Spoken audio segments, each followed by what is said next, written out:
the incompetence I have to deal with on this podcast. This is the second time in a row. Okay, hold on. Are we going to have a problem? No. Do we have a problem? I think we might have a problem. We have a problem. I think, you know what? You're fired.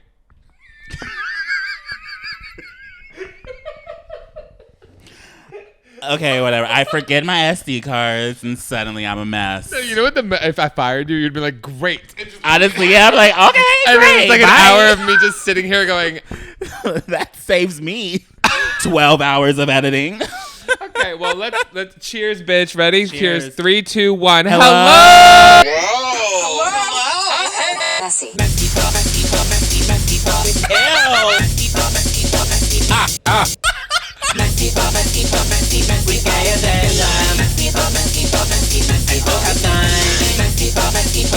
We have nothing planned. We have nothing planned. Hello.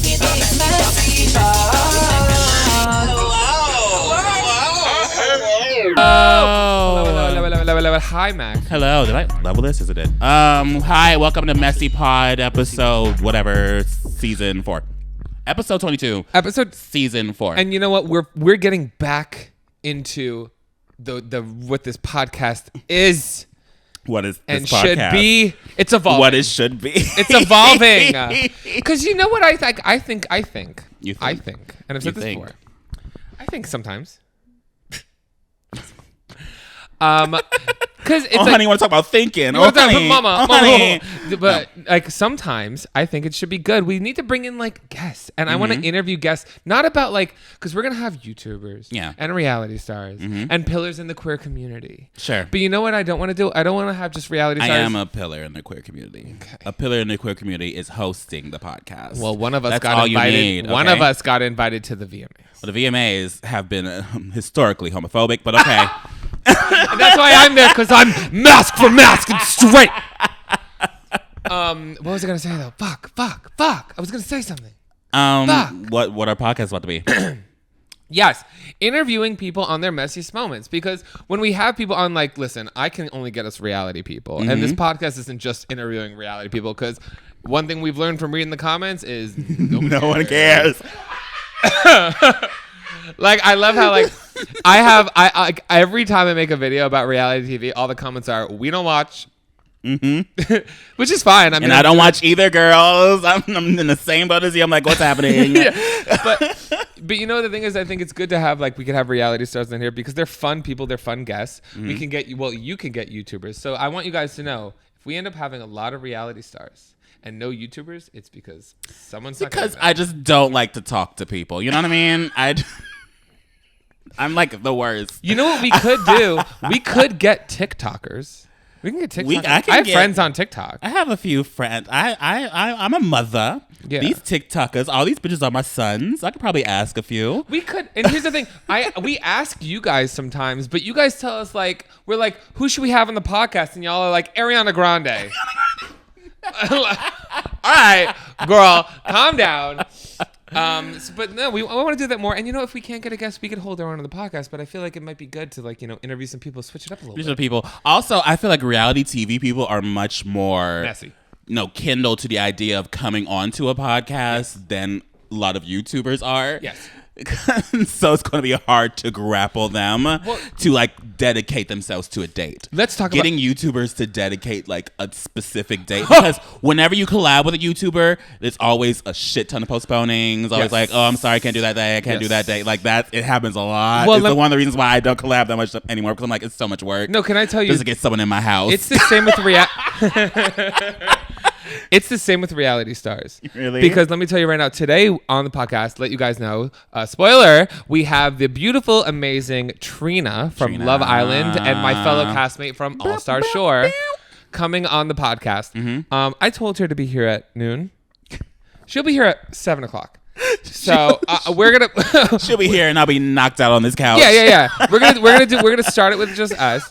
Because but I love Trina, but the thing is, I know, like, this is how we all are. Yes. Like, whenever I go to a shoot, you tell me to be there at 4, I'm going to be there at 6. Yes, we start with us, and if we come back and I'm gone, just know that it took way too long and I had to leave. Well, also, you know what we need to account for? LA traffic. Yeah. Mama. It's bad again. It is. It's getting bad. Because school just started, so there's a bunch of people that came back here that don't know where they're going. That's what we're dealing with right now. That's a thing I had to get used to because I'm from the East Coast where school doesn't start till like September 15th. Mm-hmm. Like August 15th was like college time. Really? Yeah, schools in California start early. Right now, I think all the introduction weeks are starting this week. Wow. Like all the freshmen. Like, welcome back. Because I hear a lot of LMU kids in my apartment now. They're back. They moved back in. They're loud as fuck, but they're not next door to me, so I don't give a shit. You know what would be such a funny video? What? Let's rush a fraternity together. You are sweating. Do you want me to put on the... It's very hot. No, it's not. It is very hot. I sweat easy. Ever since I got this afro, girl, it looks good. My forehead is always glistening. Mac, it is 71 degrees. And I'm hot as a motherfucker. I'm also wearing black. I'll bring powder next time, okay? You need powder. You need someone to powder. I probably need to get new powder. I haven't bought powder in like a couple years. Doesn't makeup have shelf life?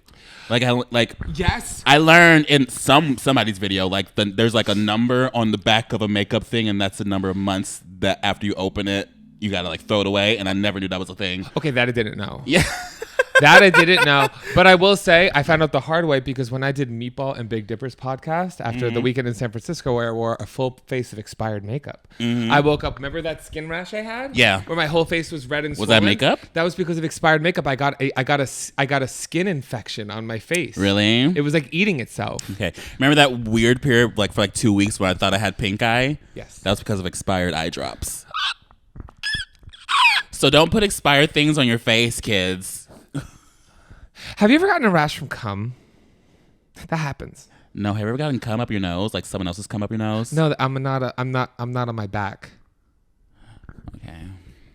You haven't lived. No, but have you ever I have a question. This is gross, but once upon a time, I had a guy try to tell me he didn't give me gonorrhea. But he definitely did. Because I came on his face. Okay. And he didn't get it. He said he went to the doctor and he was like, I didn't get anything. But I'm like, how do I have it and I came on your face and you don't have gonorrhea? But I ended up with gonorrhea? He gave me gonorrhea. What's 2 + 2? Gonorrhea. Anyway, but what's going on in your life? I am preparing for a tour that hopefully will happen. We will see, girl. Buy your tickets. Buy the tickets. Stop waiting last minute, please. They're freaking out. Editing Mac. Put links in the description of this video. I know. I keep forgetting. Okay. Because we know you don't know how to promote shit. So I am the worst at, especially around these. I'm the worst at telling people to buy money for me, like spend money on me. You're the worst at telling people to watch your shit. Watch my shit and also just spend money on me. I'm the worst. I always feel guilty. I'm like, oh yeah, you can. I'm doing this thing over here. Mama, you want to spend a couple dollars. You got fuzzies. Fuzzies galore. Is it pink? No, it's white. I think it was from it's your, not it's from your fucking. It's from the suit. It's not from the suit. I was pulling white fuzzies off of your suit. That's pink. No, it's not from the suit. Oh, you think it's dandruff? It's not dandruff. I don't think it's dandruff. I think it's from your I have pillow. white hairs. No, it's like lint. It's from this apartment. Because no, it's not. No, I checked myself before I left. It took me minutes to make my hair. I don't wake up like this, Mike. It took me a while to get my hair like this. So it came from something coming here or in this apartment. I think it's your suit. I don't think it's my suit wasn't in your hair. Check the footage, Mama. Check the footage. It was not the suit. You're out of your mind. And I like Stop your coming hair. for me. Do we have a problem? Are we fighting? We could. You want to fight with me? Do you want to fight with me? We went to Fat Slut. Oh yeah, that is something we did. We did something together. We actually hung out. We did something together, and people know that people recognized us, and people were hovering around us. Yes. And the thing is, I almost had to compete in Fat Slut. We really wanted. We were all so fucking ready. We were excited as shit. Well, because Meatball, friend of the podcast, Meatball. Friend of the pod. Well, Sloppy Seconds, Meatball and Big Dipper, great podcast. Be sure to check them out. We did a collaboration with them. They needed somebody to join last minute, and they asked me to do it. And I'm like, I'll sit on a cake. I'll go on stage and pull. My ass is, every TV show I've been on, my ass has appeared. I'm not afraid to show my ass. So I'm like, yeah, I'll totally do it. I'll like pull my ass out. I'll sit on the cake. I'll ride it like I'm a big old bottom. I don't give a shit. And then I started getting nervous because as I'm in line, everybody was like, oh my God, by the way, love your videos. like a big fan of MessyPod. Like, so they don't watch me. They're friends of you and watch the podcast. They're friends of the pod. Yeah, I think so. I low-key feel like we helped that one drag queen win that show. What was her name? Boss. Oh, yes. Because she was the one I kept on talking about on this podcast. Was it Boss or Boss? Boss. I thought it was Voss. It's just Boss. BOSS. Oh, I thought it was VOSS. We follow each other. We're mutuals on Instagram. Do you really? But I feel like we helped them win because a lot of people that listen to this podcast go to Precinct apparently. Well, I'm sorry. She had bad bitch energy when she looked in the crowd and said, Yes. "Have you ever seen anybody do what I just did?" Exactly. That's why you should vote for me. That's why I was like, go ahead, girl. I'm like, you better go. I did the whole like, what's the gay clap where you take your fingers and you go, yes. Little finger tap, yeah. Yeah. But that was fun. It was really fun going to those things. Fun. I like meeting you guys. But I get nervous. There's pressure when someone's like, "Oh, I know you from that thing." Yeah. Then I can't be like a mess, and I love being a mess. I know when you feel on the spot. Yeah, I know. I'm like, it's one cute when you get recognized, but then when you get recognized at bars, especially like the handful of times we were that night. Yeah. You feel on the spot. Yes. Like I feel like I'm being watched. I feel like I can't do anything stupid. I can't, you know what I mean? I feel like people are going to like tweet about this later or some shit. You know what I mean?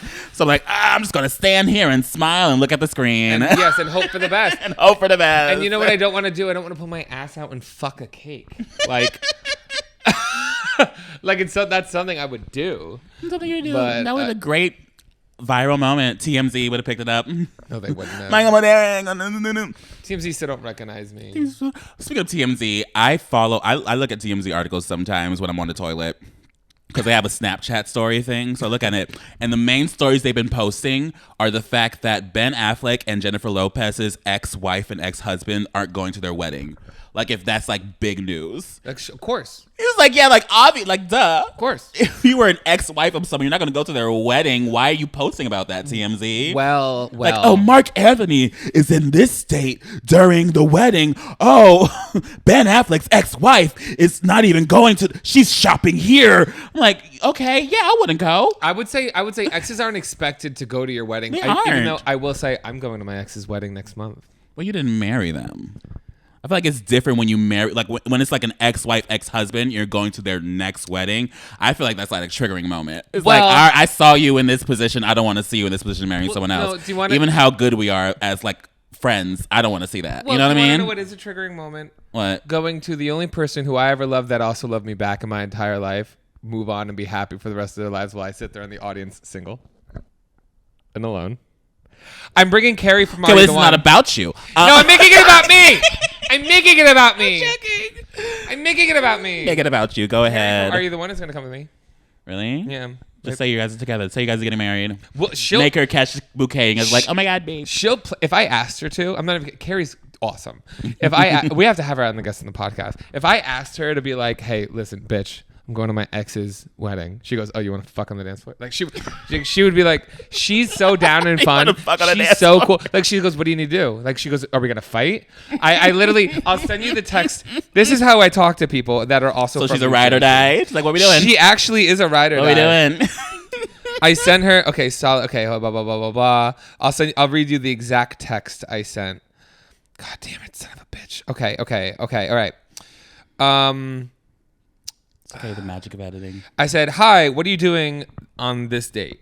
She goes, hey, nothing yet. What's up? My ex invited me to her wedding, and I need a friend to come with me. Would you like to come and get absolutely shit-faced with me and possibly flip a table? She goes, oh my God, iconic. Yes, I would love to go to a wedding with you. I love it. And it's going to be so much fun, and we're going to look so good. So good. Yeah, I'm going. Michelle Carré, who's a YouTuber. The fitness YouTuber, yes. The ex-BuzzFeeder. She's getting married in October, and I'm going with Jake. I feel like Jake and I are like the gay couples that get invited to weddings just to be there as like a little accessory because the amount of weddings Jake and I have been invited to together specifically, like they have to write it to both of us. Yeah. I'm like, okay, so you really want us to be, you want us to gay the wedding. But bless it with our gays. Ever since we were allowed to get married, now we revise all the weddings. Can we make a promise to each other right now? What? At either of our weddings, when we get married, let's be optimistic. Okay. More for me than you. You're going to get married. Everyone is saying that to me recently, and it's like, shut up. I'm only 25. I know. No, you have plenty of time, but like you're more of like, I could see you getting married before I could see me getting married. Okay. I would say this though. Let's make a promise whenever each other. Okay. At both of our weddings, the other will be the flower girl. When my wedding, I want you to. I am yes 110%. 110%. That would be so good. Well, at my wedding, I want you to walk down the aisle and go. Literally. I just broke the chair. Again, another one. Mike. No, shut up. Mike. I'm a skinny, heavy boy. Mike. It's not the fact that you're heavy. It's just that you move around a lot. That's your problem. Stop moving. No. Okay. No. Be still. I need to get new chairs. Hi, I'm back. Okay. So. Okay. 3 broken chairs later. Here we are. I got a bench. Yeah. We should just sit on the bench. I feel like we'll break the bench. But okay, so is flower? I feel like flower girls are fitting, or should we be ring bearers? Is it ring bearer or ring bearers? They don't do ring bearers that much anymore. Yes, they do. I haven't been to a wedding where there's a ring bearer. Usually they have the rings like in their pockets already, ready to like pull out. Now I feel like the ring bearer has become more obsolete than the flower girl. I would make the ugliest, at most weddings. I would make my ugliest friend be the ring bearer. Because I would want them to be like Lord of the Rings themed. I want them to be like Stop Smeagol. it. Delete that. No, leave it in. Leave it in. One thing you guys are gonna learn, especially from our last podcast, is we're gonna say shit you don't like. Especially Mike. Oh yeah, because what is Mike gonna do? Get canceled? If you see my YouTube channel, it's done. It's done, girl. It's done. They're like, we're gonna stop watching. Okay. Anyway. Yeah, I feel like if I were to get married, they're gonna really try to push my niece being the flower girl, but I'm like, no, she didn't like me. You know, she had her chance. She had her few years. Can we do something? Rick, serious. When I'm gone, because I'm gonna be home next weekend, and I don't know if we're gonna have time to film another podcast. Okay. Can we do a thing? I want you to sit down with your niece and just try to record something. No.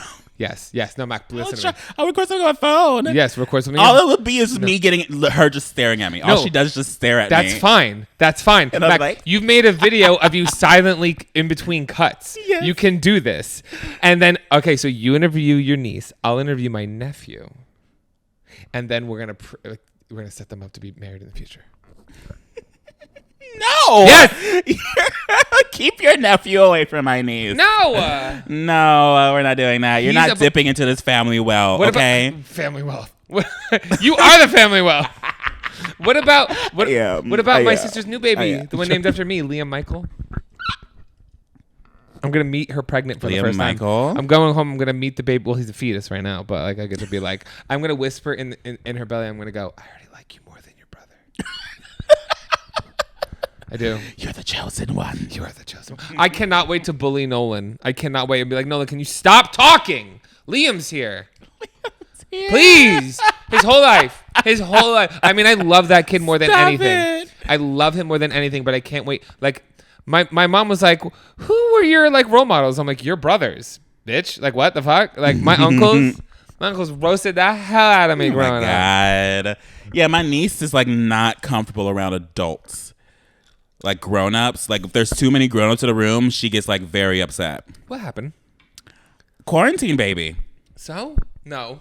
I don't know. Your family was around each other. But also everyone keeps on saying my sister was the exact same way when she was growing up. So maybe it's just a genetic mental thing. Because apparently my sister didn't like to be touched by other people when she was a baby. But neither do you. I think it's just my family. It's just us. It's just our genes. I think, We're just like, don't touch me. Leave us alone. You know what I love? We like privacy. We like to be at home. I like that you're finally starting to really get like you can tell when Mac's starting to really get comfortable around people when he like shows his like energy spurts.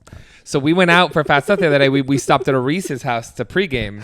Oh yeah, Reese has not been around during my energy spurts. No, because normally a Reese would say, she goes, for the first few times I met Mac, I thought he didn't like me because you said you don't put anything on, and you were kind of like you're a listener. You like to like you don't entertain unless you're getting paid. So she saw because. Like Matt came over, we were drinking, we were having fun, and she saw like the little energy spurts. I'm like, yes, these are the clips that make it into the video that you're seeing right now. Get that ass. What was I was like spinning around in circles, being like, "Let me twirl in her apartment." Because we were playing Beyonce drinking. Yes. It was fun. It was fun. But do you want to do any segments, or should we take a break before we introduce Trina? Yes. I do have a segment. It's kind of political, but not really. It's Okay, good news politically. It's a gay agenda. 3, 2, 1. Gay agenda with Mac. But in Singapore, I'm going to pull up right now. Singapore. In Singapore, the Prime Minister of Singapore is repealing the law under Section 377A, which criminalizes sex between two men. So all you gays out there in Singapore, get ready. Pull that lube out, girl. Here we go. So get those poppers out, girl. Because it's gonna. You ain't going to jail tonight. Wait, is it gonna be gay or not gonna be gay?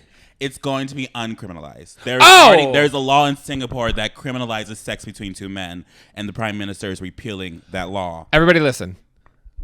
I've planned a few orgies in my day. Everybody get ready. And when that happens, you go to the capital of wherever the fuck you are, and you all just fuck. Yes, you give them their worst nightmare in front of their face. You give them, you remind them why it was criminalized in the first place.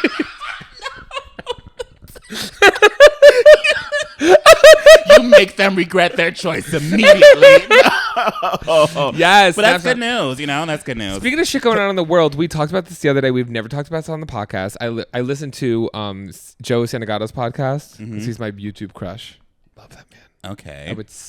I would bottom for Joe Santagato. I don't see him on YouTube that much. He's like, he doesn't care. TikTok a lot no, now. He's a podcast. He has a Patreon. He's over it. The monkeys. The rising up of monkeys in Japan that are stealing babies and they're fighting back. I need to search this up because you told me this on Friday, and I was like, "What are you talking about?" It's a civil war between the monkeys and the Japanese people.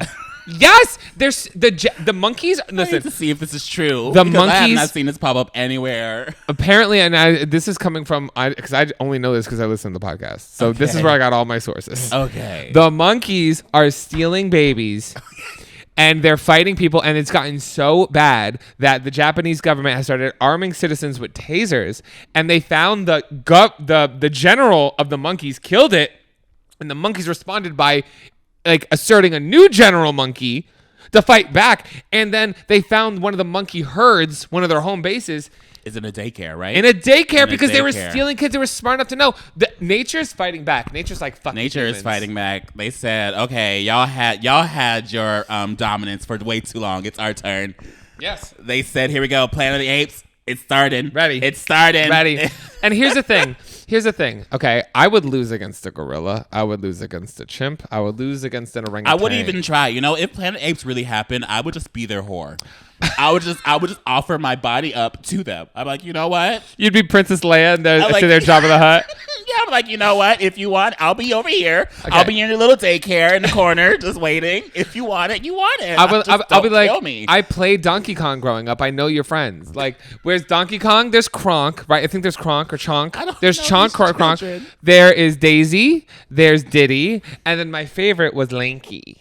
Because of how he walks. Because he got the littlest legs and the biggest arms, and he walks like this. I walk like him when I'm drunk. Watch it.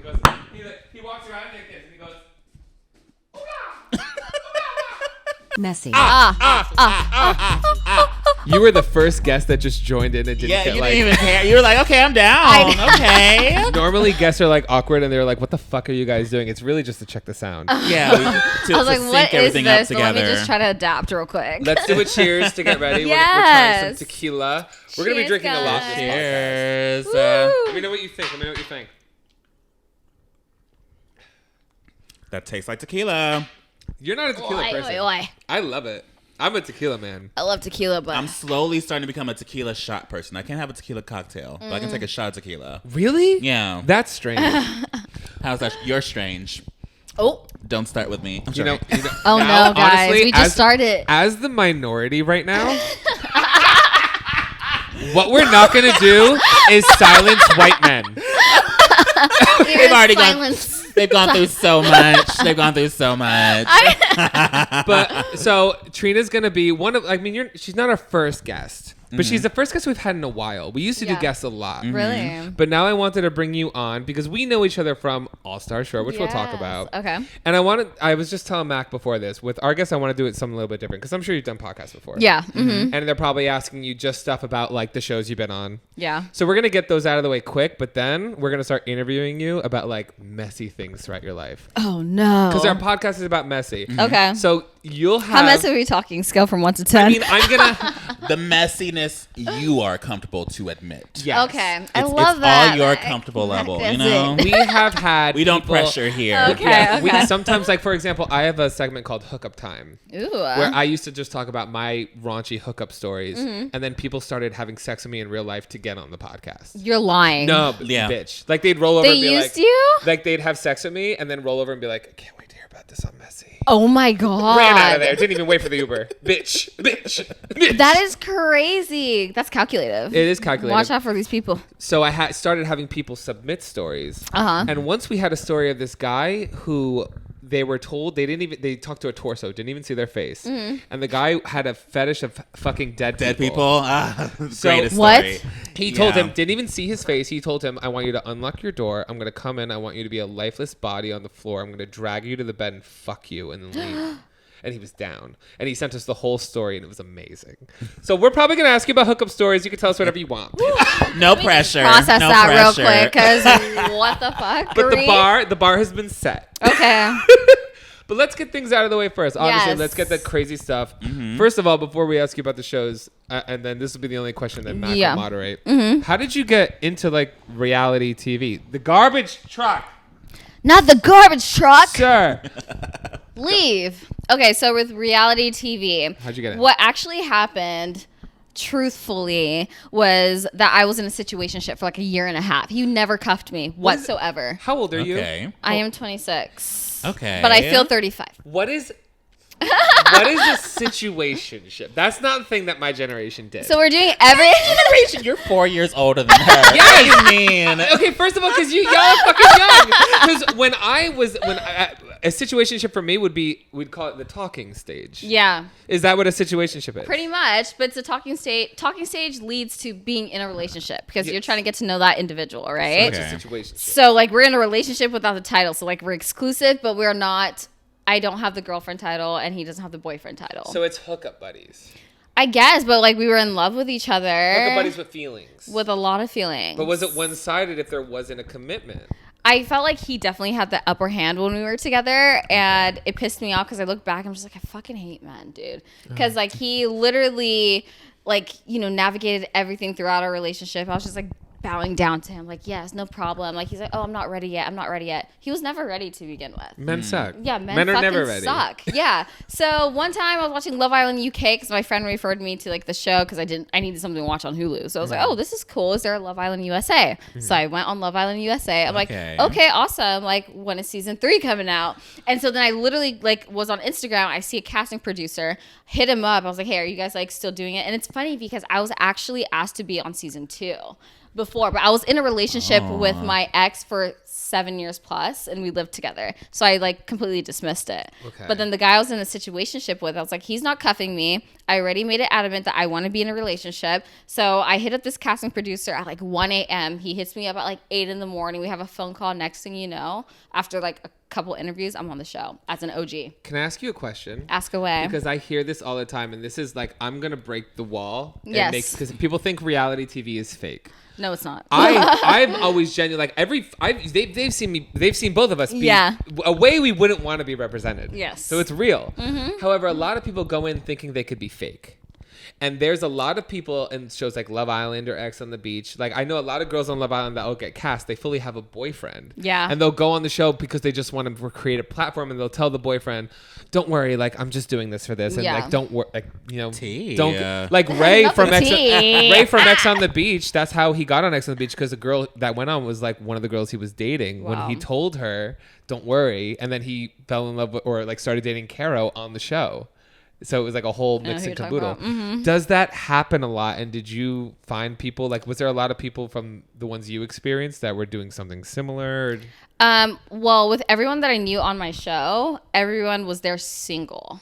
So we all like fucked around. There were situationships like like, you know, like my situation. But anyways, there was only one person, and I was coupled up with him towards the end, and that's who I left with, because literally a week before finals, we got eliminated from the show. I know Mac had a question. Your questions are the same as mine, because can I tell you something? Yes. I've never seen Love Island. Yeah, don't. I have no idea. I've seen a couple episodes, and I've always left with more questions than answers, because the show is so interesting. When like the way it's filmed and everything, because it's like, what's a 24-hour surveillance, but it's all just edited, right? Oh yeah, 100%. Okay, are there moments where, like, because I know I'm a big fan of Big Brother, so I know 24/7 surveillance. Right, yes, it's a really good season. Yes. Shout out to Taylor. I love you, baby. Team Taylor all the way. And I love Joseph and Taylor together. She is the main character of Big Brother right now, and everyone agrees. Yes, it's great. Yes. But are there like producers that come in during your show that like?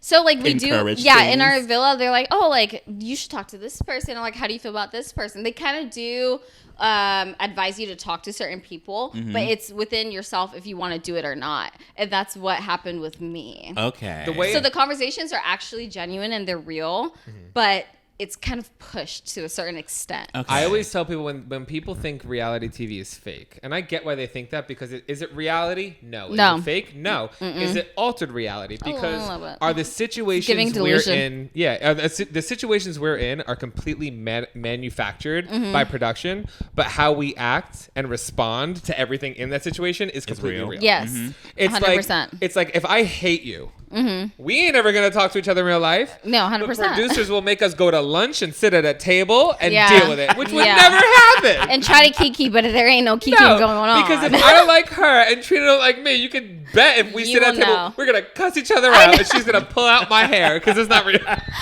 Mine ain't real. Hello. But it's so for Love Island, explain the premise, because I know people come in and they go, and because I was asking, because I met, and then there's the recoupling situation. I'm like, what is happening with that? So much shit happens on like in the villa. We don't get any breaks, to be honest with you. So with Love Island, we filmed in Hawaii, right? So I was an original, so I was there with like other girls, like 4 other girls, right? And I was partnered up with this guy named Jeremy, but he was just throughout the whole entire season. I think he was with like at least 5 females, if I'm not wrong, because this man cannot make up his mind. Respectfully, if you're watching this, Jeremy, you're still a good man. But anyways, besides that point, like the bombshells come in, and that's who like tests your temptation. And then there's Casa Amor, where like they take the girls out or the boys out in order to see if like what you have in the villa is actually genuine or not. So I was coupled up with Jeremy for like probably 48 hours. And then Cinco came in with this guy named Will. And Cinco initially wanted me. And so I was just like, no, my loyalty stands with Jeremy, because I'm a loyal ass bitch. Yeah. Like, I'm like, I don't like betraying people and stuff. And Jeremy was telling me one thing, but telling the boys another thing. So after that, sorry, I think I'm getting a little drunk. No, talk. We do get drunk on this podcast. Yeah. So I just wish if I would go back, and Cinco and I had that first conversation, and he told me that his first option was me, I would have went for him. I think we would have made it together and see where the tide would roll. But I was in a love triangle, whatever. I don't think I can ever do like a 24-hour surveillance reality TV show. I would go crazy. I know I did go crazy low key, because I'm like, there's cameras literally everywhere. And oh my God, guys. Everywhere, all the time. All the time. Even when you're dressing up. Can I tell you why you'd be the best though? Because Mac truly doesn't care about anyone else. Really? So like, say I don't. Say they're like, Mike and Trina go talk. I'm like, oh my God, girl, I'm here for you. Like, tell me everything. Yeah. Mac would sit here and be like, just staring at my face. Like, if there's drama, he would be a meme. He would just walk in the background and sit. I love how you always mention that in this podcast, but I feel like people that don't know me would probably think I'm like a psychopath. Can I also ask you a gay question? Yes. Because I will say this: every girl I've met from Love Island, whether it's you, Leslie, Kira, Ellie. No. Olivia. Not only Olivia. Who was Kira with on Ex on the Beach? Oh, wait, what? Who was Kira with on Ex on the Beach? David. Not David. The girl that came from... Oh, my God. I love her. We're friends. Oh, the girl. The hottest. I know you're talking about. Oh, my God. We're friends. I don't know her name. Oh, we're friends. What is her name? Amnesia, Emily. guys. Mic drop. First of all, I will say this: whoever, and I don't give a shit because she knows it. Whoever the fuck Emily's surgeon is, I want it because she looks amazing. She's gotten work done, but the bitch, and I don't know who's paying for these trips, but the bitch is all over the fucking world. Oh yeah, and she's always traveling. Whoever that she better share because that bitch, she's living a life right now that I would nut for. Yes, same. But ask away. All these girls, like all these, like I wouldn't call them like fully bi or anything, but like so like the girls are like I think that girl's cute or whatever. Yeah. Is there, other than Kira and Emily, how would the show like Love Island handle that with like, say you get with another girl or something like that? Is that allowed? So with Love Island right now, the season that's airing right now, it's on Peacock. Peacock is TVMA, so you can do whatever the fuck you want to do. Instead of CBS? They bought it. Yeah. Oh, they bought it. Yeah. So now there's like no filter. You can cuss. You can have sex. You can talk about anything you want. And I wish I was on that damn season. No, because the girls that are there, they're like bomb ass bitches. They're owning their shit and they're speaking their mind. But like we did that on CBS, but they don't show that when they like put it on cable. You know what I mean? But there's girls right now on season 4 that are actually like bisexual. So like for instance, Courtney, she's like the baddest bitch in that fucking villa, and Zeta, and I think they're both bisexual, but they didn't couple up with each other, but like they have a really close friendship. But I think if they had the option, which is also available, but they don't encourage it, because they would have been together. It's hard to edit in storyline. Yeah, exactly. Because I think they actually made an article where they said dealing with fluid people. The creators talked about how it's like almost impossible for the show's format to deal with, the fluidity of sexuality. Yeah, and so I understand. When I'm watching the show, I'm like, I don't think a fluid season would make sense with the format of Love Island. But you know what's funny though? Like when I was doing one of like the challenges or whatever, I picked a girl, or Florida, and I literally like made out with her. Like I love making out with girls, and like I'm drunk and stuff. But they didn't show that on CBS or on Paramount Plus, like the unedited edition. Mama, she was making out. Who were you making out with, Beth Ann? Oh yeah, I'm saying it. Edit it out. I'll edit it. If you want me to edit, I will. But I remember I came in. It was day 1 for me. I come in and Johnny's with Beth Ann, and he was so booty tickled. He was so mad. He was so mad. Karime is also fluid. So all the girls are making out with each other. Yep. So I walk in and I see this one and Beth Ann making out. I was literally on top of her. And Johnny's just like mad, and I just sat down like. He stomped away like, oh my god, what is she doing? But the thing is, so this is what the show is. I was like, yay. But Bethan is actually like bisexual, and that's why Johnny got mad, because it's like, oh, maybe he does. Like she does have interest in Trina. But you know what? I'm like, you're booty tickle. Like we're just having a good time. Like her red lipstick was all over my face, and I loved it. I fully believe, I always say this all the time. Yeah. I feel like so many people are fluid. Like I believe that, like there are people that are, if you want, I don't believe in 100% anything. Yeah. Do I think there's that guys could be like, oh, that man's attractive, I'm just not there on 100%. The spectrum enough to do anything? Yeah. But it's more acceptable for women, so women will be able to do this more. Right. It's a double standard. If it was more acceptable for men, then it would be the same thing. Because I'm openly bi. I think I probably lean more towards gay. Let's be real. Would I hook up with a guy if that's her type? Like they like feminine guys. Like we have friends where the girls like more effeminate guys. And I'm like, hell yeah, let's go.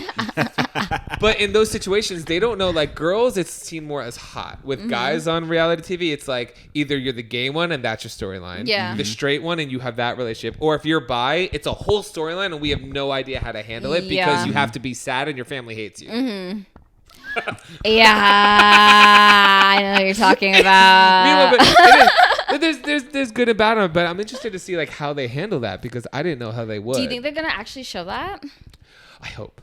I hope so too. Well, I mean, Bethan is hot as fuck. I made out with her when she was here in LA too. Like that's my girl. They showed Karime and Chloe. Yeah, I know. Who can I ask? I've messaged Chloe. I've followed Chloe. I've never heard anything back from Chloe. I from what I've seen on the show, Chloe looks like a lot of fun. I would have loved to actually get to meet Chloe. They give her a really good edit, to be honest. I believe this because everybody online. You were Chloe's replacement, right? I was Chloe's replacement because Chloe left. And I'm just saying that for them to know. Let me also. People that don't watch. Because I want to talk about All Star Sure, and I want to pivot a little bit. But I will say. Editing is different from what's actually happening. 100%. So when you are seeing, like, I see a lot of people on Twitter saying, like, this cast should be embarrassed because they're bullying these people to feel this way. Yeah. When an entire house doesn't like someone, it's because of something. It's not because of bullying. Like, we don't all gather and be like, okay, so we're going to target them. Yes. let's kick him to the core. Let's kick him out of this fucking villa. Yeah, blah, blah, blah. there's things you're not seeing. Yeah. Which I'm not saying that she was bad or anything like that, but there might have been things that, like, if she's annoying everybody in the house, there might have been a reason. I don't see it. I don't know Chloe. I never met Chloe. I would love to meet Chloe. She seems like a lot of fun. And she's friends with Beth Ann, and I love Beth Ann. Beth Ann just is so... She's such a beautiful person inside and out. Genuine, kind soul. And that's why, like, in the beginning of my storyline with them, it's like I was trying to protect her, but it looked like I wanted Johnny. I didn't want the man. I never wanted the man. Okay, let's get that straight. Do you have beef with Johnny, and still how's your relationship now with Johnny? Johnny and I do talk, but not on the regular. Like, we would talk after every episode would come on, and we'd just like chat and like recap everything. But the thing is, it's like Johnny thinks like he's mature for his age because he's very young. I think he's like 23 or like 22. He's 23? He's a youngin'. He's that hot and he's 23. That's not fair. Yeah. That's not fair. No, he's a youngin', dude. It's crazy. That's insane. Yeah. Okay, I think he's really handsome though, but he just knows how to play his cards. Like, he knows what he got. His ego is boosted, blase. But I just think that, where was I going with this? You're talking about Johnny and how I deal with Beth Ann when you first got there. Oh, yeah, because I was trying to warn Beth Ann, and then Angelina kind of was like, oh, Trina told me this and that. I'm like, okay, cool. I would rather tell Beth Ann myself. But then Johnny just, like, completely went against me, too. So I was just playing the game. I was up, one. You were doing your job as a reality TV person. Yeah, of course. Because I think what people were bored, and I wanted to start some drama. So I started some drama. She literally goes into the scene. She was like, I'm bored. I want to start some drama. And everybody got mad at her. I respect that. Thank you. Are we supposed to be seeking, like, kumbaya? It's like we're filming a TV show. Let's do something interesting. Absolutely not. I complain on this all the time about when people say, oh my God, that person's so mean. They just want drama. They're attention grabbing. I'm like, okay, so what's the alternative? Right. We all get along and you guys complain that we're boring. Mm-hmm. So what do you want? But Mac even said part of entertainment is people not liking you. It's part of the drama. They want that. Mm-hmm. So you have to be okay with it. Yeah. Is that hard to deal with? It's kind of hard dealing with like the negativity, especially because being on Love Island, me and another black girl were like originals, right? Mm-hmm. And they were trying to like divide us because we were both interested in the same man, but they didn't see everything that happened 24 fucking hours on that show. And just that separation, then me and her having a fallout and stuff, which was very like public. They all went into like the community of All-Star Shore trying to like slander my name. And it's funny because I be like seeing my sister's Twitter and I look at the hashtag and it's just like everyone that I have blocked from Love Island are saying negative shit about me. It's just like transferring over. Got it. So I don't take it as personal now because I'm like, it's the same bitches from last time. Yeah. And if you're watching this, thank you for being a fan and tuning in. Oh, because they hate you, but they're watching. Yeah. I mean, it's giving obsessed. I do find it very weird that Love Island is a 24-hour surveillance show, but there's no live feeds to kind of have people like see what's actually happening in the house versus what they're editing. That's why I love BB. That's why I love Big Brother. You can see the truth, but like for Love Island, it's all just whatever the editors and producers want you to see. It's very interesting. Can I ask you, and I would have the same question for Big Brother, because I've never experienced Were you on Big Brother? No, it's on a Big Brother. Oh, okay. You would be great on Big Brother. I know. I feel like you would too. I'd be. It's the smiles in your eyes too. I feel like I'd fall for it. That or the circle. You seem very trusting. Everyone would tell me all their secrets. And the circle. I'd be like everyone. I'll be the person that everyone would tell their secrets to, but then I'll be in the confessional just talking shit about everybody. I'd hate everybody, but in their face, I'd be like, "Oh yeah, I'm here for you." Yeah. I would look back and watch. I'm like, "Oh, he knows how to play a good game." Yeah. Like, really? It's like Mac, you're blocked, and you're like, "Whatever. I got 2.5 million other people." Go on. But I have a question for those people. I always wonder because like I'm part of being on shows that film and then you sit with like 8 months of anxiety on how you're going to be seen and then there's a long wait period. On those shows you walk out, so you go into the show and then you get your phone back and all of a sudden you're a star. Yeah, everyone is talking about you. Yeah. What is that like? It's overwhelming. It's overwhelming, dude. Okay. I did have like my family take over like my bills and stuff, but they didn't pay my bill for my phone. So I was like, why is my phone not going ding ding ding ding ding ding ding ding ding ding ding? And it went mute. I was like, oh, maybe they hate me. And then no service. I know.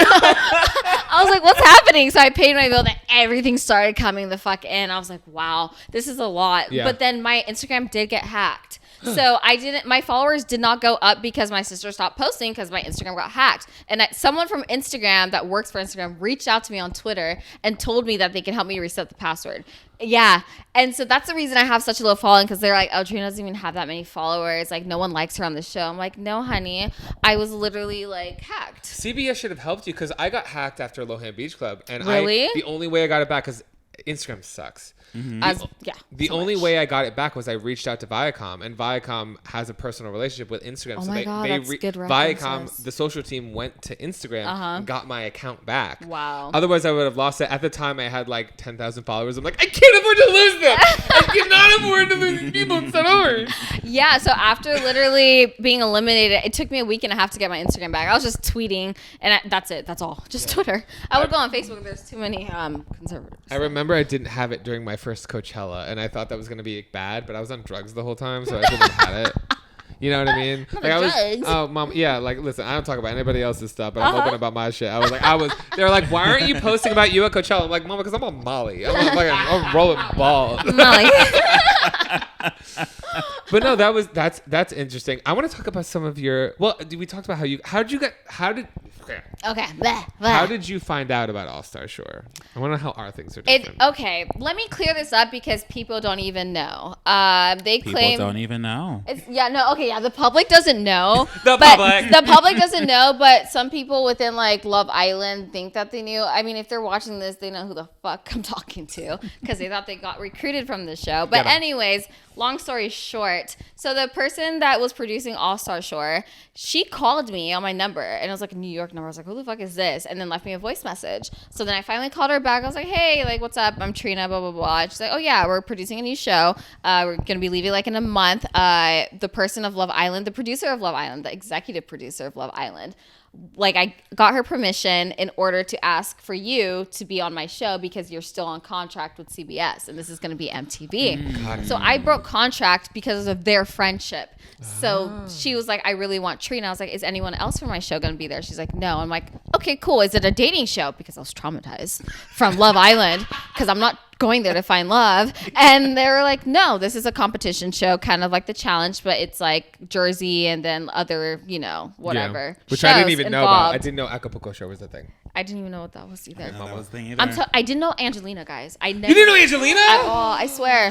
Yeah. I was like, damn, she's really sassy. And she was like, I love you so much. I just gravitate towards you because you're just so quiet and humble and you listen to me. I was like, who are you? Can I say, out of anyone on the Jersey Shore cast, because I'm a Jersey native. Yes. Out of anyone they could have brought, Angelina would have been the most intimidating to me because I'm afraid of her. Really? Before I met, because we were friends. She followed me after Lohan Beach Club. So we were like friends-ish because she was the only one from that cast who followed me. Yeah. But out of anyone on that show, I'm afraid of Angelina. Really? I don't give a fuck. I would not be afraid of anybody else. I'm afraid of Angelina. I love Angelina so much because when I first met her, I was like, oh, she's a sassy drama queen like me. But for me, it takes some time to like show that. But we like clicked right away.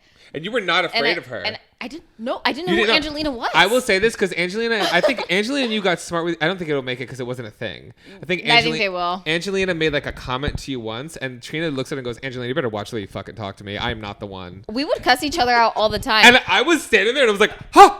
Yeah, when Vanjie literally was cussing her out about the whole Gigi and like bullying shit and like saying like, Angelina, you just think like you created all these shows and stuff. I was like, who is Angelina? Is she really that big? I'm like, holy shit. She had no clue who she was. No, Have you never seen Jersey Shore? I've never seen Jersey Shore. I only know Pauly D. That's it. I didn't know anybody. I didn't know Angelina. I mean, he's the one who's and then when it came out and like we're all following each other, I was like, oh, it makes sense. You know, Pauly D makes like over like. Don't quote me on this because maybe I'm wrong. From what I've heard from reliable sources, apparently, yeah, he makes like over like $300,000 an hour to DJ in Vegas. I want to be a DJ. And for each season of Double Shot at Love, they got like $1.5 million, him and Vinny, for each season. Wow. Jets. Meanwhile, we're over here like can't even get a free flight to the VMAs. It was a $700 flight. Jeez. Your eyes. Go. We'll talk about it. So how much of like time did you have to prepare for All Star Shore? Absolutely none. Probably like 2 to 3 weeks. Bitch, I had 6 hours. Oh my God. I literally 6 hours? We talk about this story over and over again. He called me the night before you left. Before I left. The night before you left at like 8 p.m. Yep. I was drunk as hell in my living room with my boyfriend, naked. We were naked. Yep. And you call me. Yep. In the middle of us doing things, saying, "Hey, by the way, I have to leave to a different country tomorrow. Can you handle the podcast for 2 months?" Yeah. And I was like, "Are you sure?" Well, because literally I had to film. I'm like, now I have to like be prepared. This is because normally you go into quarantine. Yeah.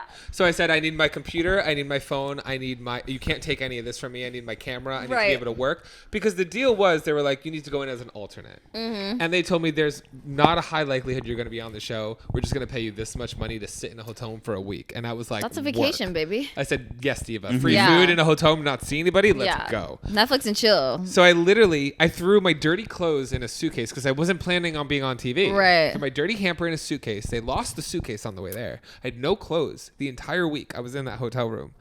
And I'm on the hotel room, and then they send. I know the other alternates that were there. I didn't get to see them. I'm not going to say, but they sent that because apparently they chose me because of the mess I was on Ex on the Beach because it was a similar production crew. Yeah. So they start sending people home, and they're like, "Actually, we're going to keep you. Can you stay the whole time?" So I'm like, "Are you going to pay me the same rate to sit in this hotel room?" Yes. Can I continue to work on my own shit? Yes. Work. Okay. So I didn't think I was ever going to get on the show. Right. But now every week they told me they had flights for me to leave 5 times. What? And then I was the last time I was because Chloe, there was a lot going on. Did you keep packing and unpacking? Yes. Because there was a lot of situation going on with Chloe, whether she was getting hurt or wanting to leave multiple times, as I'm sure that you realize. Yeah. So they kept telling me, you're going in. Actually, you're not going in. You're going in. Actually, you're not going in. And then the final time they were like, okay, you're definitely not going in. Your flight is leaving at this time. The car's picking you up. I'm outside waiting to get picked up by the cab. And then production runs out. Wait. We need you. You're not leaving. And at that point, I looked at them. I said, okay, here's the deal. God. Oh my God. And this is when I got business cunt Mike because I'm nice to production. They're fucking with you. But they're terrible. Yeah. I said, here's what's happening. Either you're keeping me the rest of the time you film because now I'm going to miss holiday events and holiday parties because it was right around Christmas time. Right. I have work events I need to deal with.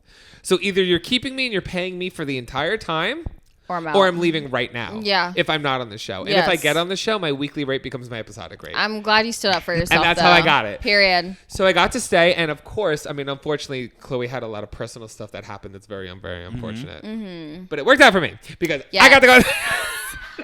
I was there for like 3 days? I know. I wish you were there longer, honestly. I know. You were my bunkmate. I know. It was a lot we got of fun. close so quickly. Well, I needed you there from the get-go, honestly. And this cast, and I will say this, like, was one of the most welcoming casts I think I've ever been a part of.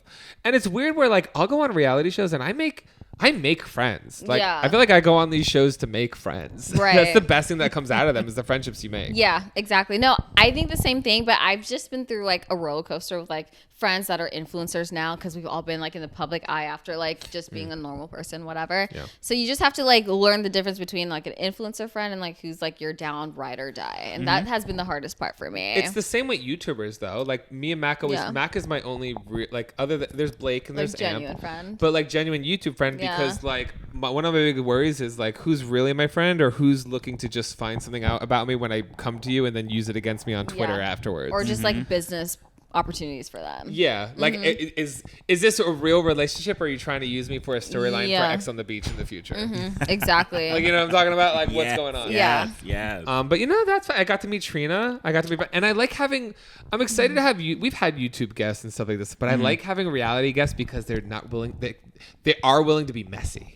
I'm a messy bitch. On purpose. And that's the title of this podcast. Love that. Speaking of messy, why don't we get into some like messy moments of Trina? Yes. We're trying to introduce a new segment, I guess, new section. I am in of my our podcast. evil era, guys. My hair is red, so bring it on.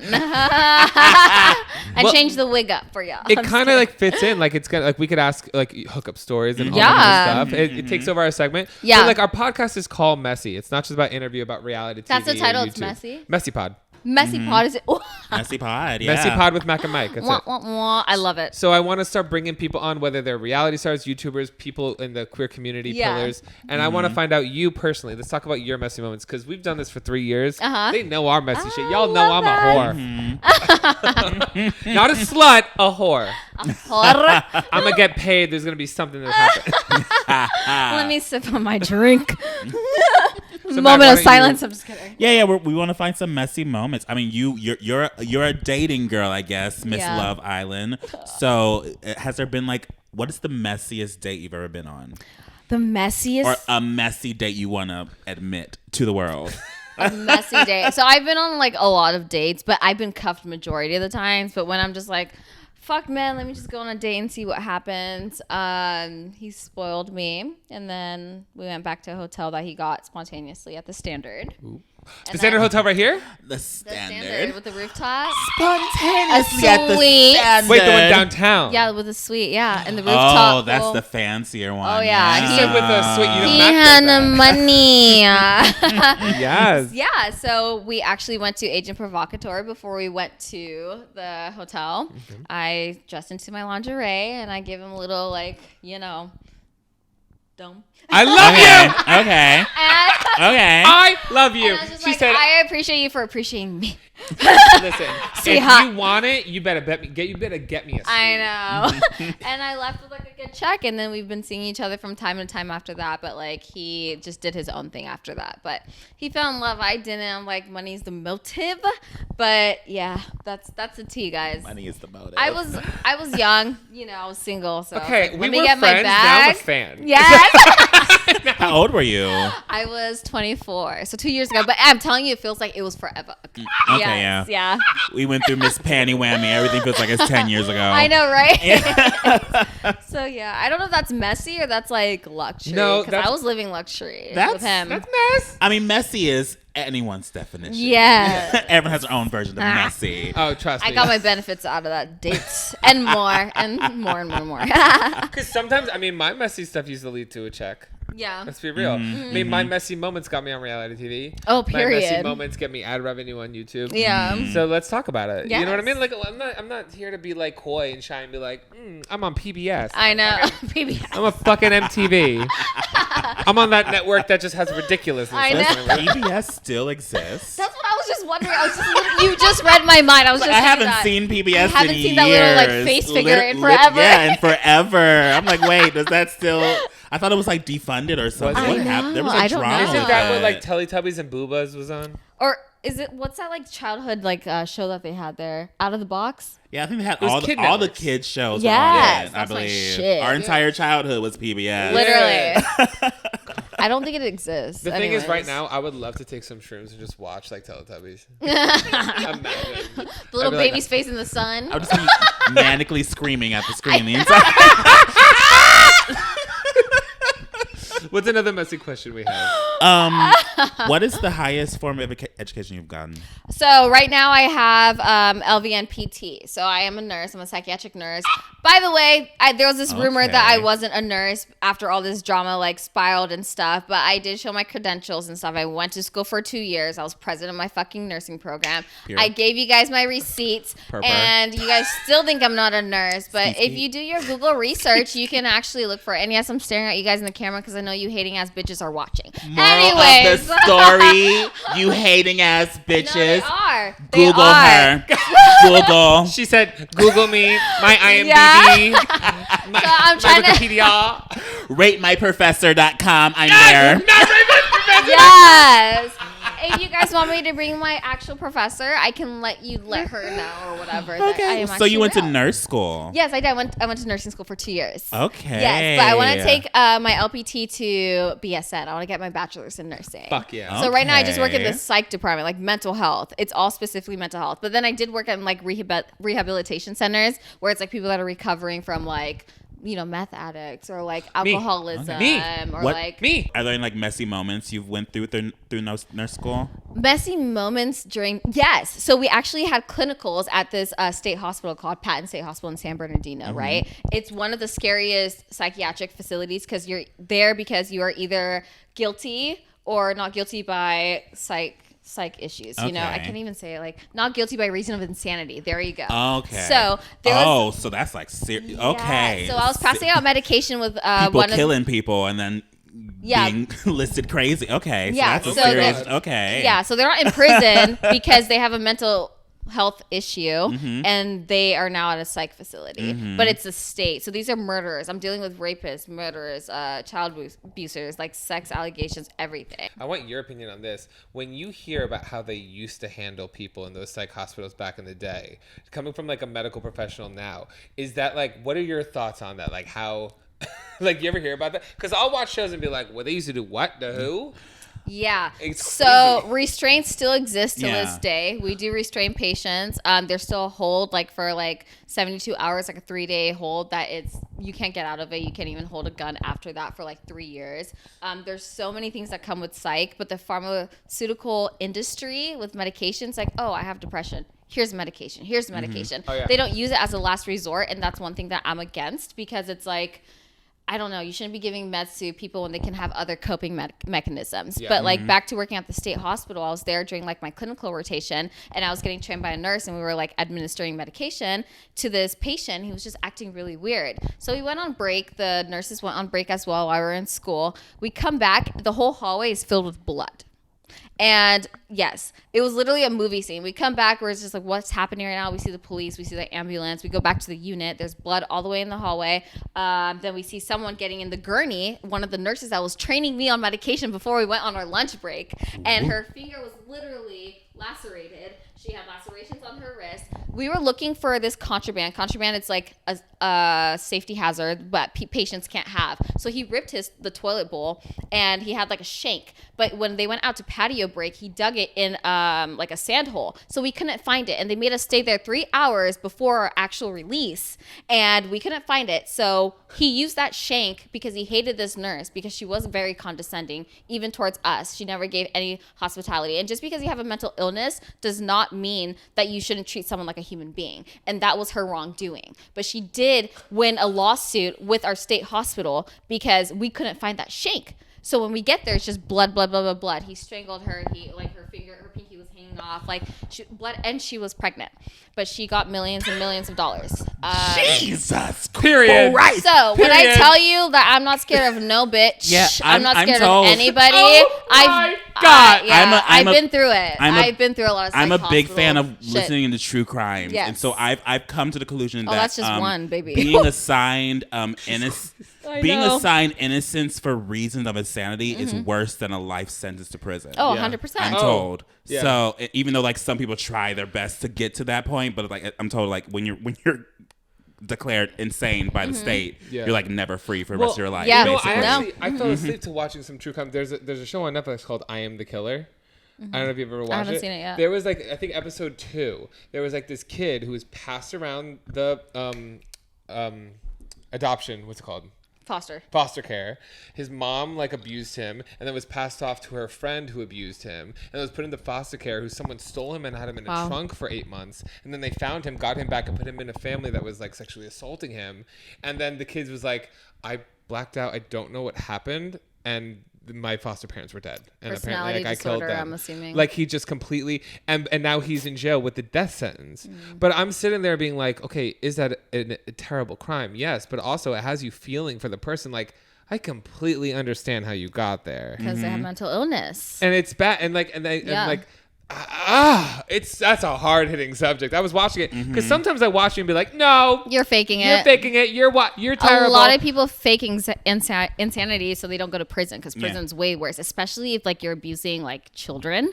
I'm telling you, you're gonna get. Oh yeah, if you've done something to a child and you go sent to prison, they're gonna take care of you real good. Literally, yeah, because a lot of the prisoners have children, and so they get like very like, how dare you even touch a child? Yeah, I'm told it's wild. It's the worst. They even if you're warned a child us. molester in prison, you're like basically it's like a death sentence. Basically, yeah, I love where this podcast is going. No, we're like everybody, because I'm sure most of our audience is mentally ill because we are. We all have a little twisted part in us. Yeah, but it's also good to have that like on reality TV because I'm sure like when you're going through it from a production standpoint because they mentally fuck you. Yeah.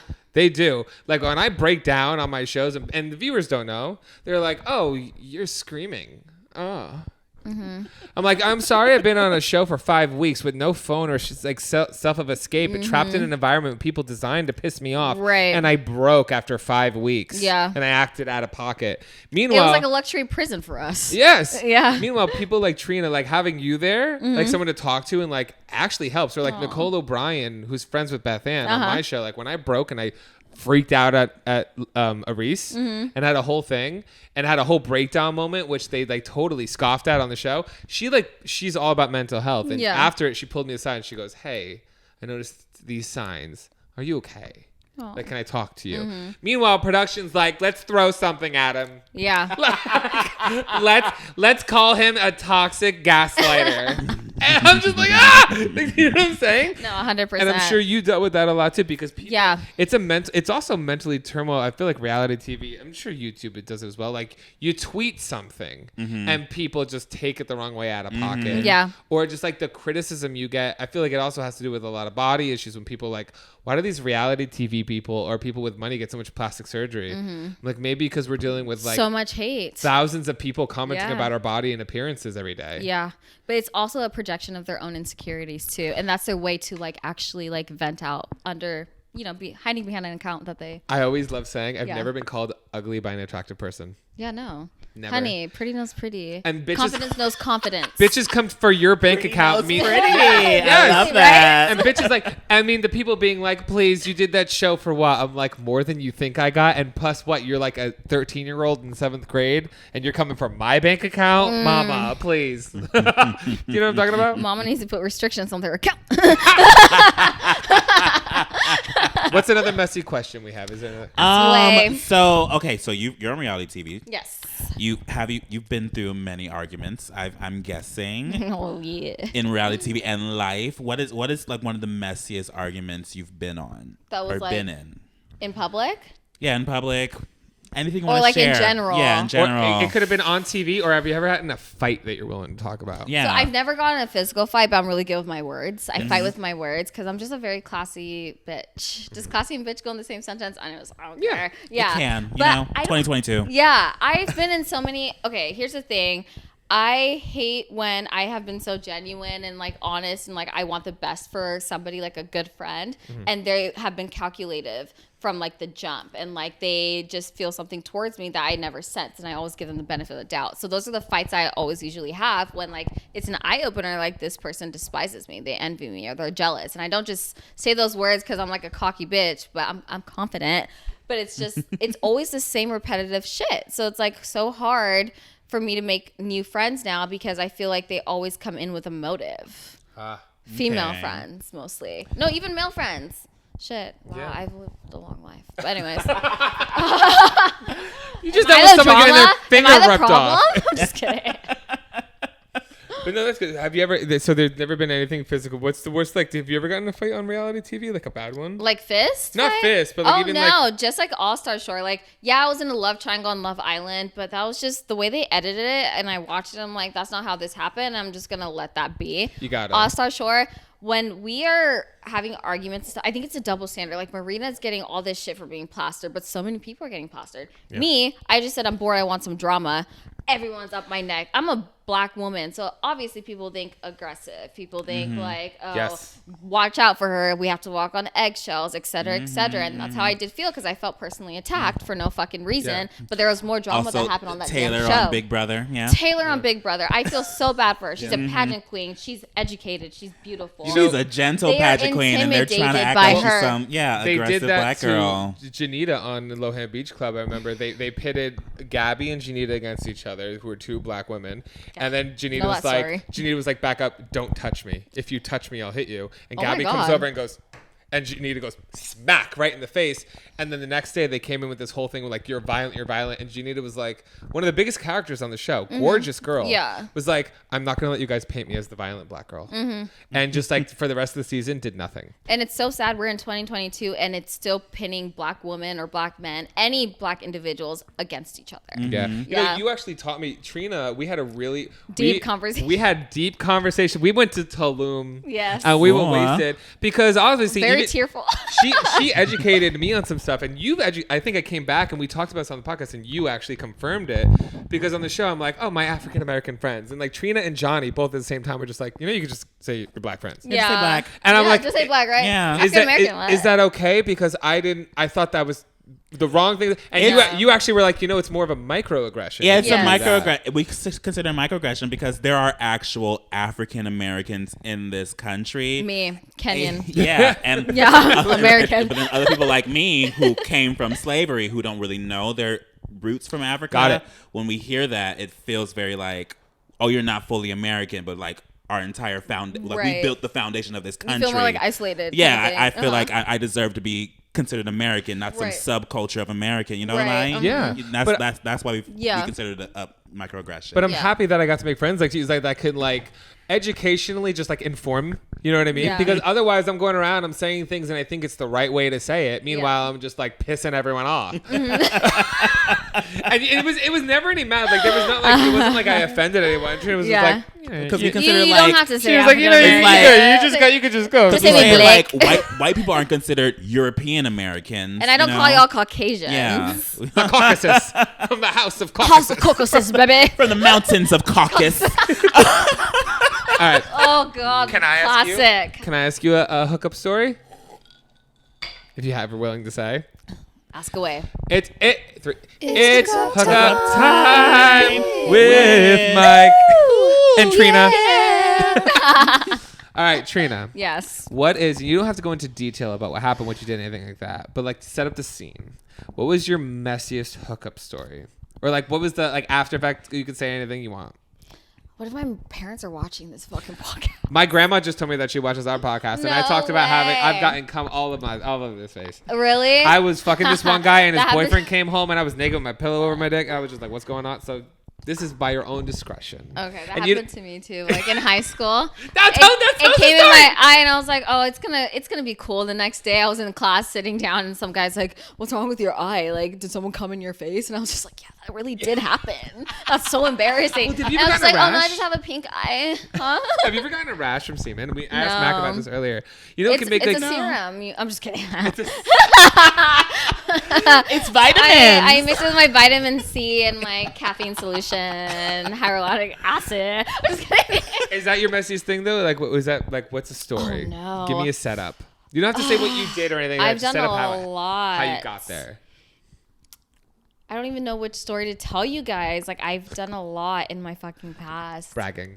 I know. It sounds like me. I'm trying to be humble. I swear to God. I guess once I don't know. I used honey before and whipped cream. It got really sticky. Oh, I thought you meant honey like as lube. No, just like okay, let's a say little, ouch. A little taste slap on his knob. You know what I gotta say? I don't think I've ever used food.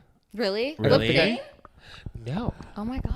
Have you? I feel like you're such a vanilla person, Mike, Low-key. and that hurts my feelings. For someone that apparently has so many hookup stories, you seem to be very vanilla about them. Oh, I'm sorry. We just talked about how you have gear and you think you're bad now. Like, that's what we're Guys, gonna talk about. Why don't you put on a fucking harness, bitch? I mean, I've never been a food person because it's sticky. I know. And also, I'm the top. Like, I don't want anything on my dick. I feel that. I've had upside down pineapple, if you guys know what I mean. And then I've done upside down pineapple? Like, you know when there's a picture of someone having that in their like room or environment, that means they're swingers. Like I've done that before. No. So like you What? switcheroo with your couple. If you have an upside down pineapple, like a wallpaper of a pineapple upside down, that is a sign that they are swingers. Is this hanky code for straight people? I did not know that. Yeah. I've never heard this So before. you have like, it's not like I guess you can make it a foursome where you can just swing partners Now in I'm the sitting same thinking, room. like, how many upside down pineapples have I seen? Yeah. I thought you were talking. I thought it was like a I thought when you said I've had upside down pineapple, I thought you had pineapple stuck places, and I was gonna be like, girl, you were petite as hell. How the fuck did that go? Damn. Yeah. So if you ever see a pineapple in someone's house, just know they be swinging. Well, damn. Wow. I feel like gays just do swing. I don't. Me and Mac have talked. I don't think like people are like, why haven't you had a boyfriend? I'm like, because I'm a psychopath. I'm jealous. Oh my God. I'm absolutely jealous. It's okay to be protective. I mean, though. I don't know. I've never had a boyfriend. Yeah. So I don't know how jealous I would be. But I've never, ever met a monogamous successful gay couple, or if they How say they're about you? monogamous, they're lying. Do you like monogamy Completely or like monogamous, where like they won't poly? even have threesomes together with anybody. Oh, Are you possessive or like you're just I'm territorial? not. I am into the idea of my boyfriend having sex with other people. I'm into the idea of my people being attracted to my boyfriend, being like, oh, that's mine. You know what I mean? So I'm like, Yeah. Right, like you're showing him you can taste it a little bit, but Right. that's mine. Yes. You know what I mean? I am kind of confused. Maybe I think it's my fluid brain gets mixed up because Yeah. I feel like if I was dating a guy, I could totally be like have a threesome. Like as long as I'm there, Yeah. I could have a threesome. And, Would like, you ever watch him with somebody else? I think so. I like to be watched. Yes, So me maybe too. like the opposite. I'm more like watch me. I like to be the performer. However, I will say this: if I was dating a girl, no way in hell. No way in hell could I watch someone do something to her. Why though? That's a double standard. Okay, Yeah. Andrew Tate, what's happening here? No, no. Girls cannot do. Girls have no freedom. No. Girls have no rights. No, absolutely.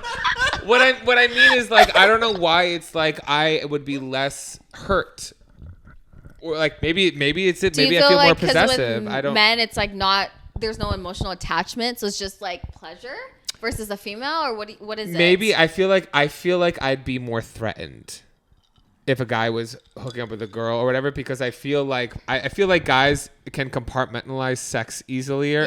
Easier.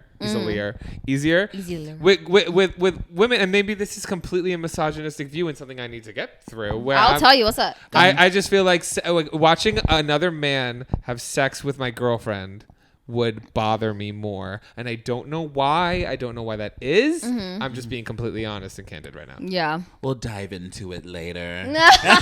We'll unpack it later. We'll dissect it Matt soon. completely roasted the shit out of me. We were No going way. out this weekend having a drink, and I was saying how like when I think something's cute, I have an overwhelming need to like squeeze it and be like, yeah. Not like hurt it. Okay. But like my dog Diesel, He like has the need to like acknowledge that he could end the life of someone that he loves. No, or you're making me sound like I'm a serial killer. You literally said that when No, we I were said- sitting there. He was like, I can literally like destroy you right now, but I'm not going to. I'm like, what are you talking about? No, like for example, like whether it was my ex or it was my dog, like you're so cute. Yeah. Like I just want to, like you know what I mean. Yeah, Like, I'm not gonna punch you in the face. Yeah. Oh yeah, no. And maybe I was drunk. Maybe I was like joking and be like, I could end your life right now. You're so I'd be fucking like, cute. okay, thanks. But you know what I mean? Yeah. And then Mac, what did you say? I said, do you feel a need to have an upper hand on people you love because someone you loved in your life had an upper hand on you? Yes. And then he literally, no. I know the answer. I knew the answer, but I said that to him right in front of his face, and he just sat there looking at me and just started laughing. And then Arise was right next to me, and she was like, "Yep, that's it." Yep. Because we all know, like when I'm uncomfortable and nervous and scared, I'd laugh. I go, That's exactly what he did. Exactly what he did. No words. Yeah, I laugh, and it was my football coaches used to hate me because I would be Why? like, whenever they would try to yell at me, it would make me nervous and scared. They'd be like, And then you'd laugh? they'd call me. My one used to always call me a candy ass faggot. Oh my, your I can say coach? it. Oh yeah. Oh, absolutely. All the time. I was New Jersey. New Jersey. Oh, New yeah. Jersey. That New makes sense. I keep like, what? Yeah, New Jersey in I'm from 2008. Bakersfield. Like it was 2008 though when the word faggot. They have Snooki on the episode of Jersey Shore. It's like a meme going around right now where Mike walks by and she goes, "Faggot." Yeah, it's amazing. It's amazing. And I love. But imagine if that happened now. Imagine saying that to Vanjie when Vanjie walks by, like you're gonna leave with a finger. You're canceled. You're canceled and Literally dead. canceled. You're done. In your grave, 6 feet You're under. done. Hello. You're done. No more for you. Messy. So we're gonna do a new segment that I want to do on this channel because I'm getting a lot of free alcohol. So I figure what? I need a shot. Oh, I thought I gave it to you. I'm Oh, sorry. here, my bad. I'm terrible. I tested. I did a Wait, whole. which one has more? You take the one with more. Is it equal? Yeah, I Okay. poured Okay. these. Yes. I'm good. I did a whole video reviewing this product. In the future, we're gonna do ones that I probably haven't talked about on my channel. But I wanted you guys to try them and see what you thought because I feel like a new fun Give me the segment we package. could Let's hold talk it up. about. We could talk about what we think about it. Is it's good? It's Bake Sale chocolate chip cookie liqueur. It's 80 proof Delicioso. Ooh. That's like fun for shots. The packaging is all fun. They sent it to me in this little. Look, they sent it to you like it's a baked box of cookies. It's fun. So it's moonshine? Is it moonshine? Is that what it is? It's bottled by the Manhattan Moonshine Company. Oh, okay, nice. I mean, it said liqueur. It didn't So say it's a liqueur? Okay. But it's bottled by the Moonshine people. I know nothing about alcohol, Mama, but I I don't drink it. Yeah, nothing about alcohol. What I know is that it's a liqueur, not a liquor. So maybe, I mean, I just thought it was like a mixing liqueur. Yeah. I don't know. All I know is it shakes like chocolate chip cookies and it's 80 proof. It says added to coconut water. Have you ever tried that? Yeah. I did make cookie flavored shots with it. Like I added peanut butter whiskey to it and made like a peanut butter cookie. Ew. I did amaretto and what is that? I did raspberry liquor and amaretto liquor, which is like a hazelnut, and it made like oatmeal cookie. Like you could do fun shit. Yeah. It's a lot of fun shit you could do with it. 40% per volume? That's 80 proof. That is You're kidding me. It's 80 proof. right. That's death in a That cute is little rubbing bag. alcohol. I know. Let's try. I just want to like, and we're just gonna try. I'm gonna just like taste it. like on sloppy seconds, so they do where they taste snacks. We're tasting alcohol. We're tasting alcohol. Jesus. We have a lot of alcohols coming in, and this could be fun. Okay. Okay, well, Cheers, cheers. friends. Cheers.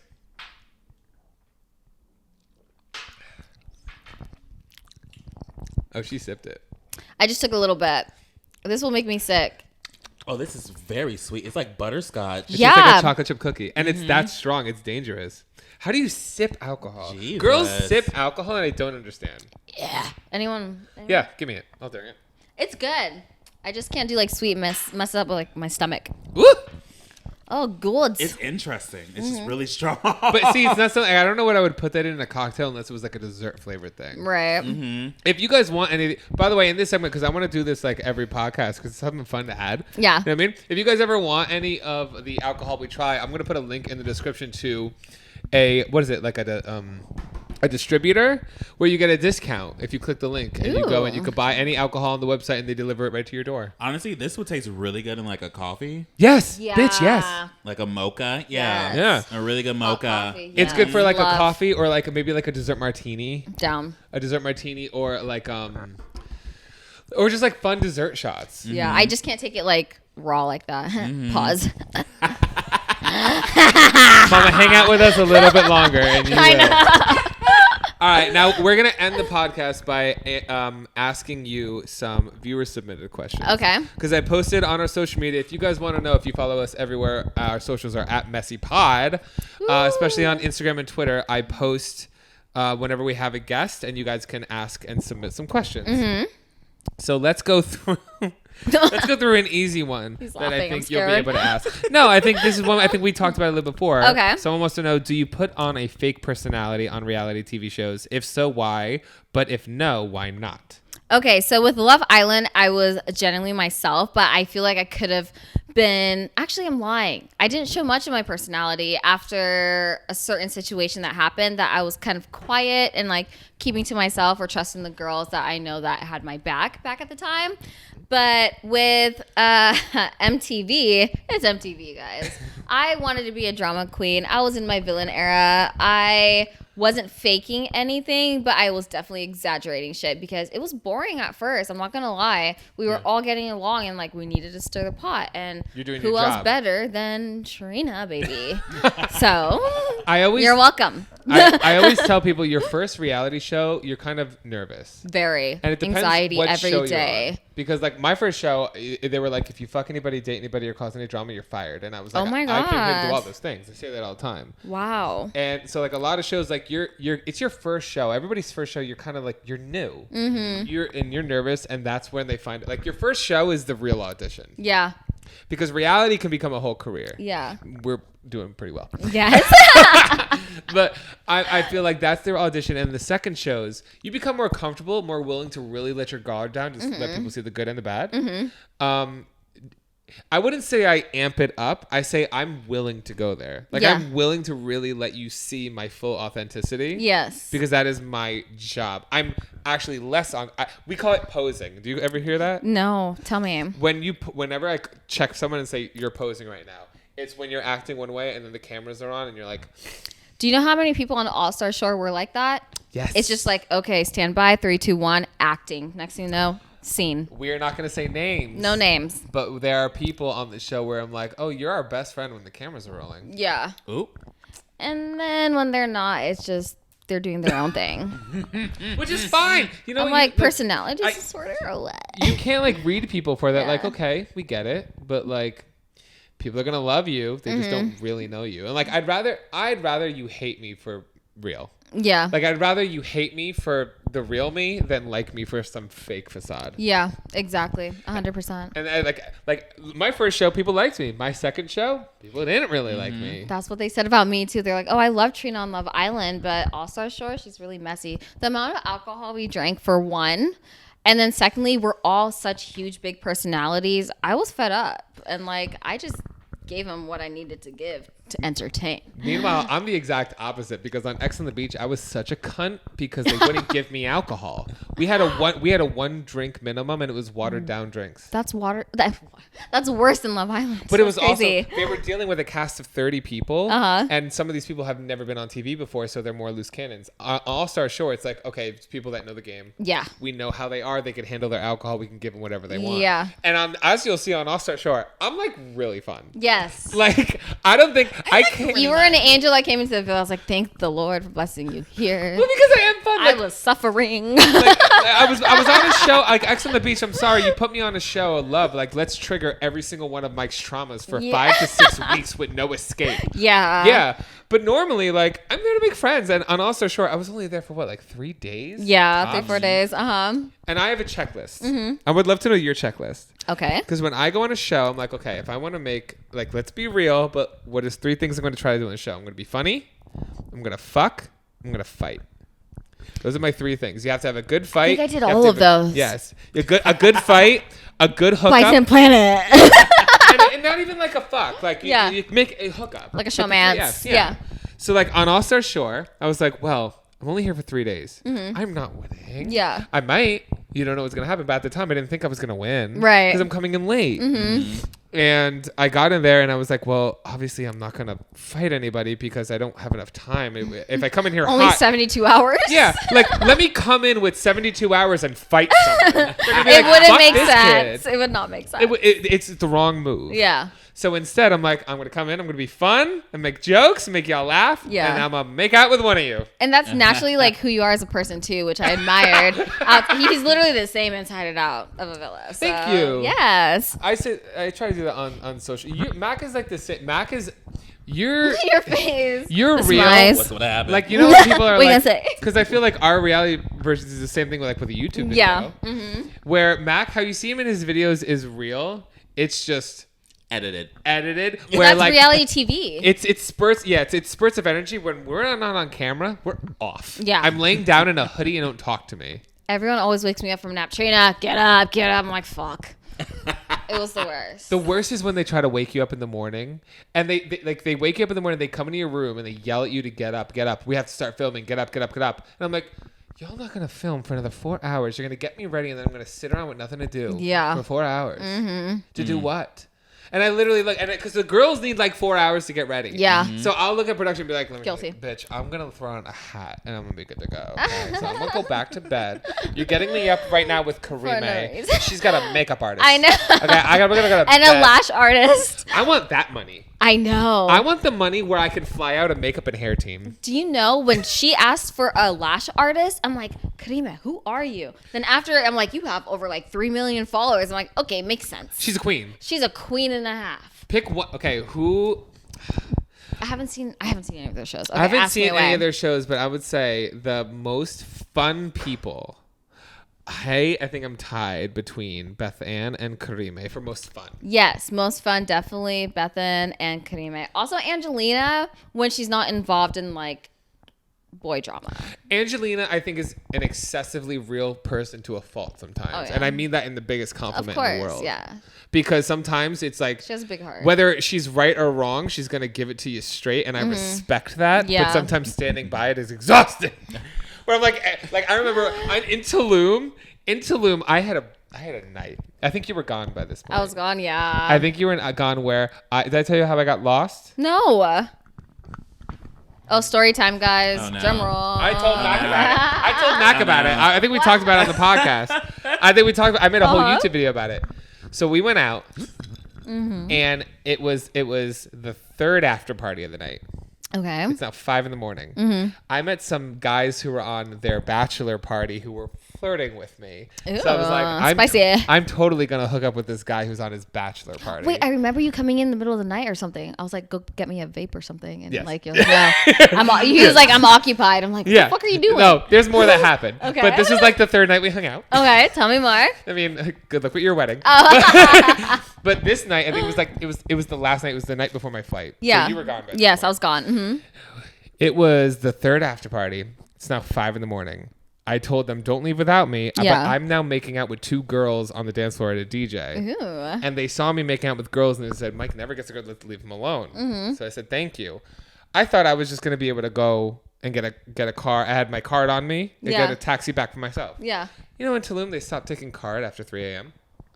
No. I had no cash. So I leave the club. It's 5 a.m. I'm like, well, then maybe I should start going home. My phone's about to die. Oh my God. I leave the club. That's the worst. I leave the club. My phone dies. Uh-huh. I'm like, can't get into a cab. So I said, okay, let me go back into the club. We were promoting there that night. We were working for them as we were doing for everywhere. Right. Let me go back in the club, charge my phone, or like call someone. They won't let me in the club. It's too late. We're not letting anybody in. I'm like, I was working. That's wild. I was working for you all night. Let me in. No. And then they start calling police over because they thought I was getting aggressive. And I said, I'm so sorry. Now I'm wandering the streets of Tulum. No phone. No way to get home. No charger. The house is an hour walk away. Yeah. No charger. Wait, did you walk? I'm on some things. Wandering the streets of Tulum, half naked because my shirt's gone. It got torn off by some girl. That's hot. And now, it's 5 a.m. I'm on stuff, walking around Tulum by myself with no phone or That's actually communication. very I said, dangerous. I'm gonna get taken. Yeah. And then somehow I end up bribing a taxi driver to bring me to an ATM so that I would pay him double because in Tulum is cheap. It's like doubles $40 in the house. That's nothing. So I paid him double. Got to the house at 8 a.m. 8 a.m. And as I get into the house, I walk in. Angelina's on the balcony. Mike, you won't believe what Portro did. I'm like, Angelina. I look at her. I'm like, look at me. I got 3 hours to my flight. Not now. Not now. I just walk in and I'm like, I didn't even care if I was being disrespectful. I'm like, I just got through the game. Angelina, I love her. Like, she's on the balcony waiting. Portro. Mike, you won't believe what Portro did. I'm like, Angelina. Can you believe this fucking mess right now? Like, she's so crazy. I can't do this with you right now. We'll be seeing you soon, love. What is your favorite thing about filming a show? And what is your worst thing about filming a show? I think my favorite thing is just meeting different individuals and like getting to know their personalities and kind of dissecting them because it's part of like my profession in a sense, you know? But I think the thing that I hate the most is the confessional room. I'm not even gonna lie. Really? Yeah, because I don't know if they do this to you, but they are literally, it's therapy. And it's like they won't let me leave until they're trying to get what they want out of me. And I'm like, I've said enough. And then I start crying and just like, I don't want to appear weak, but I still cry. And I don't like sharing my emotions like that. Yeah, sometimes they lead. When the viewers don't know is they lead your conversation because the producers are doing their job. They know exactly what to ask. They're doing their job. They're trying to make you give them what they want for their story. Yeah. Like on my first show, they were like, "Oh my God, Mike won't stop talking about being a bi man." I'm like, "That's all they asked me about." Yep. Mm-hmm. Literally, That's it. Literally, it was like every single time Really? you appeared in the confessional, it was like, as a bi man, and I knew because I know you as a person that's watching the show, I was like, they're forcing you to say Yep. Yeah, because you know when the producers ask you something, you have to answer it like they're not asking you a question like you're saying it. So it's every time, and they're like, "Oh my God, he won't shut up about it." I'm like, I said other things. They're just not putting it. But they're cutting that shit out. Yeah. Bugging. I think my favorite thing would be like you said, meeting somebody, but also it's it's a very surreal thing. Yeah. When especially what I miss, what I've never done because these shows were done during pandemic time technically. My first show, Lohan, it's really fun. I'm not gonna lie, to go to a club and have 9 cameras on you. Like you feel fancy. Yeah. Like you feel important. Like we're at a bar and there's 9 cameras and everyone in the club knows you're filming a show and they all want to be a part of what you're doing and you feel cool. Yeah. And it's like that felt cool, even though none of it aired. Tell me why I felt the opposite. Because Really? Oh, I Love loved it. Island, all of the cameras are hidden. You don't see them.